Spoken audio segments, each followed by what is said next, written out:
Hey everybody, welcome back to In Bed with a Millennial. I'm the Millennial, Javeda Bay, and this is my bed. So, January 20th was World Social Justice Day, so guess what? Today we're going to talk about how sex ed is a part of social justice, and in my personal opinion, a pillar of social justice. Because, why not? So, first things first, you're probably like, how do those two things even relate to each other? Because sexuality is at the root of everything in our society, in our world. It touches it all. It's not just what happens in the bedroom. It is what happens in the car while you're driving, when you get pulled over. It is what happens in the classrooms. It is what happens in the courtrooms. It is everywhere. So how does that impact social justice? In a variety of ways. I'm just gonna give a few examples because I could talk all day, all night, all weekend long about this, but I'm not going to. The first way that sex education is a part of social justice is in terms of gender.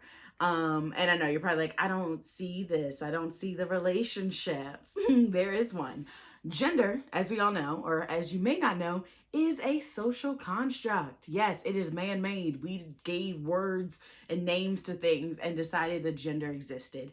And how did gender come to exist? Colonialism. Yes, yes, yes. We talked about this in my class this weekend with Professor Erica Hart. And gender comes from colonialism. It is a part of that system. It is a system of oppression. And so how does that sex education around gender connect to social justice?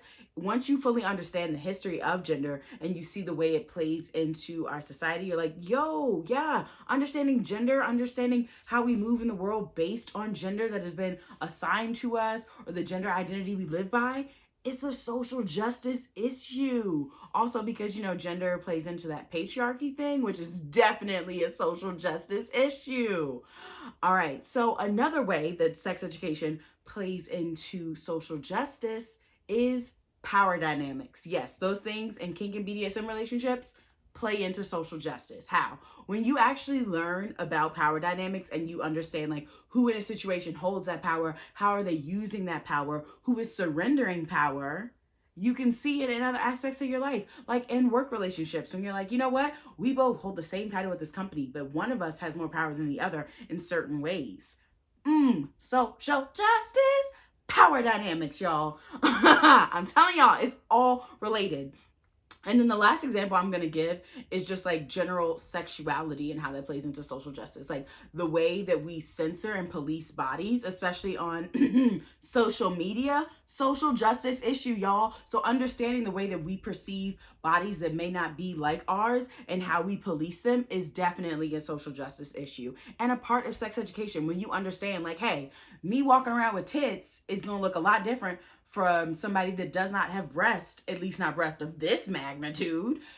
That's sex education. Sex education teaches you about that, about bodies.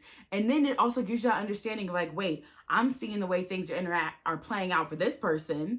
And then it becomes a social justice issue. So y'all, continue to learn more sex education and continuously look at what you're learning and how it plays a part in the world we live in and are existing in and are actively trying to change.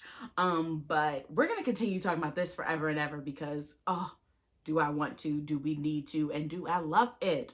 But definitely come back next week for an all new video. I got some exciting stuff planned for March because it's all about women in March, and we love that.